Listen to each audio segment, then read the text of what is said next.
최근 세대 갈등의 핵심 단어로 떠오르는 것이 바로 꼰대이다.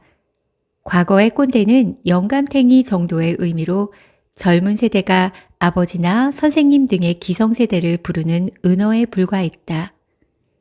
하지만 온라인 환경의 발달로 다양한 문화를 받아들여온 밀레니엄 세대가 사회에 진출하며 꼰대는 더 포괄적인 의미를 가지게 되었다.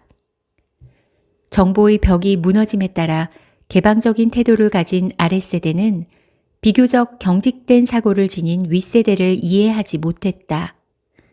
초기 꼰대는 30대 후반 이상의 직장 상사를 대변하다가 얼마 지나지 않아 20대 초반의 대학생들이 20대 후반 이상을 통칭하는 말로 또 10대가 20대를 가리키는 표현으로 확장되었다.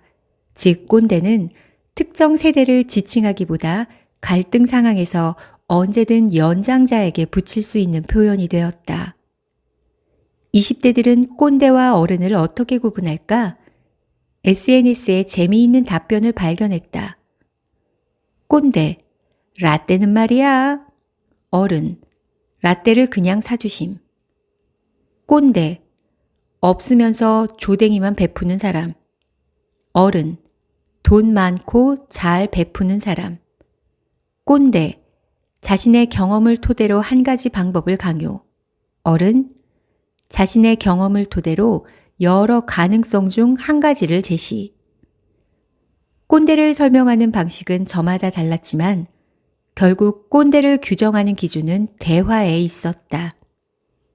자기의 경험을 절대적인 기준으로 삼아 대화의 주도권을 쥐려고 하면 꼰대로 취급받는다. 대화의 주도권이 연장자에게 몰려있는 직장을 중심으로 꼰대 문화에 대한 문제의식이 확산한 것도 이 때문이다. 기성세대에게도 억울한 측면은 있다. 경직된 조직 분위기 속에서 사회생활을 시작했던 기성세대는 윗사람의 말에 옳고 그름을 따지기보다 그대로 충성하는 데 익숙하다. 물론 본인들도 후배였을 때 자신의 말만 맞다고 우기는 선배들이 싫었겠지만 지나고 보면 선배들의 말이 맞았던 때도 있고 그들의 경험에 도움을 받은 적도 있었을 것이다. 그래서 가랑비에 옷 젖듯 상명하복 문화에 젖어들었을 가능성이 크다. 그러던 그들이 막상 선배가 되자 후배들이 자신의 말을 따르기는커녕 꼰대라는 말로 선을 긋고 소통을 거부하니 괜스레 억울한 마음에 더 큰 목소리를 내는 것일 수도 있다. 그들도 세상이 변했다는 사실은 알 것이다. 다만 자신이 어떻게 변해야 할지 모를 뿐. 일상에서 남발되는 이 꼰대라는 단어가 불편한 건 나와 의견이 다른 어른을 한데 묶어 비난하는 강력한 힘이 담겨 있기 때문이다. 지금의 30대와 50대가 다르듯 지금의 20대와 30대가 다르고 10대와 20대 역시 또 다르다. 서로 다른 문화를 겪으며 자라왔으니 문제를 대하는 관점에도 차이가 있고 해결하는 방식도 제각각이다. 결국 의견이 같을 경우보다 다를 가능성이 더 높다는 뜻이다. 그럴 때마다 우리는 의견을 주고받으며 합의점을 찾아야 한다. 경험을 토대로 한 연장자의 해결책이 효과적일 때도 있고 반대로 시스템에 얽매이지 않은 젊은 세대들의 창의적인 의견이 빛날 때도 있다. 기성세대가 젊은이들이 뭘 알아 하며 내 의견을 묵살했을 때 기분이 나빴던 적은 누구나 한 번쯤 있을 것이다. 하지만 윗사람의 의견을 저놈의 라떼는 또 시작이군 이라 치부하며 꼰대라 규정하는 순간 우리도 그들과 다르다 할 수 없다. 의견은 당연히 다를 수밖에 없다. 관건은 어떻게 해결해 나가는지에 있다. 나이 듦은 비판받아 마땅한가? 회사 동료 A씨는 올해 딱 50세다. 그는 건강한 편이다. 매일 헬스를 다니고 팔굽혀펴기도 몇십 개씩 한다. 치아 상태도 꽤 좋다. 틀니를 끼지도 않는다. 하지만 온라인에서 틀딱이라는 표현을 볼 때마다 불편하다. 언젠가 저런 소리를 들을까 겁이 나기 때문이다. 마치 자기에게 하는 말로 느껴진다고 한다. 틀니를 부딪힐 때마다 나는 딱딱 소리에서 유래한 틀딱은 2010년대 중반 대한민국의 극우단체인 어버이연합회의 극단적 행위를 비판하는 뉴스 댓글에서 시작되었다. 하지만 그 후 노인들의 행동이나 발언 등이 여러 커뮤니티에서 논란이 되며 노인 세대 전체를 비하하는 대표적인 표현으로 자리 잡았다. 아이러니한 건 대부분의 노인은 젊은 세대가 그들을 틀딱이라고 부른다는 사실을 모른다는 거다. 그들이 알아듣지 못하는 표현으로 비하하며 낄낄대는 것만큼 부끄러운 행동은 없다.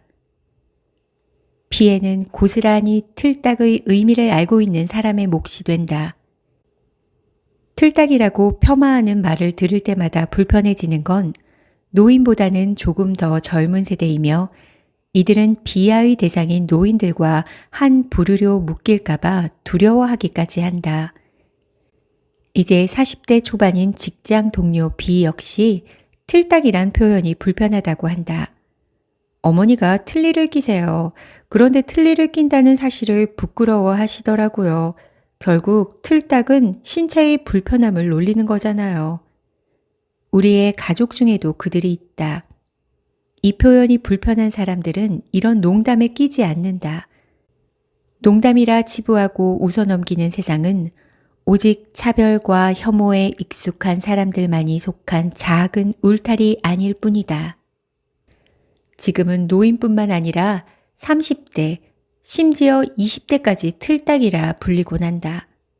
유행을 잘 따라가지 못하고 조금만 고리타분한 모습을 보이면 틀딱딱지가 농담처럼 붙는다. 이러한 사고방식은 나이 많은 사람들에 대한 혐오를 전제로 깔고 있다. 당신들 사고방식이 노인들과 다를 게 뭐야? 라는 항의의 의미라곤 하지만 본질은 나이 듦에 대한 혐오라는 사실을 부인할 수 없다. 어쩌다 노인이 공경의 대상이 아닌 혐오의 집단으로 전락했는가 생각해 봤다. 사회는 빠르게 변화하는 반면 그들의 가치관은 멈춰 있다는 이유가 가장 클 것이다. 그동안 나이를 무기로 젊은 세대에게 자신의 생각을 강요해온 태도도 한몫했을 것이다. 상대가 어리다고 해서 커뮤니케이션에 고압적으로 임하는 일부 노인들의 방식이 정당화될 수는 없다. 하지만 그렇다고 해서 모든 노인을 틀딱이라고 부르는 사회야말로 폭력적이고 잔인한 것이 아닐까? 틀딱, 관역을 잘못 찾은 나이듦에 대한 혐오. SNS에서 패스트푸드 매장의 키오스크 때문에 어머니가 우셨다는 내용의 글이 화제가 됐던 적이 있다. 작성자의 어머니가 햄버거를 주문하러 갔는데 키오스크가 익숙하지 않아 20분 동안 헤매다가 그냥 돌아왔다는 것이다.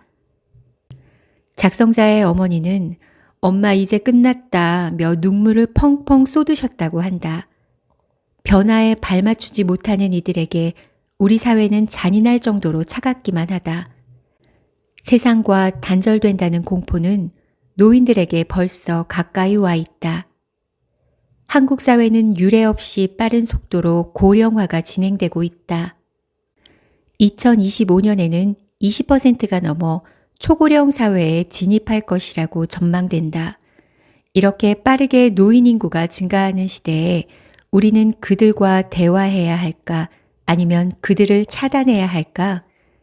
사회 전체가 노인과 소통해야 하는 시점이다. 노인 혐오는 우연히 생겨난 것이 아니라 불통을 그대로 남겨둔 결과다. 평소 치아가 튼튼하지 않아 치과에 꾸준히 다니고 있다. 언젠가는 틀니를 끼게 될 것이라고 생각한다. 만약 그때에도 틀딱이라는 표현이 남아있다면 나는 세상과 동떨어진 집단으로 구분될 것이다. 노인 혐오를 없애지 못했다는 뜻일 테니 말이다. 우리는 모두 노인이 된다. 그저 농담이라 생각하며 틀딱이라는 표현을 쓰다 보면 언젠가 우리도 똑같은 놀림을 돌려받을 수밖에 없다.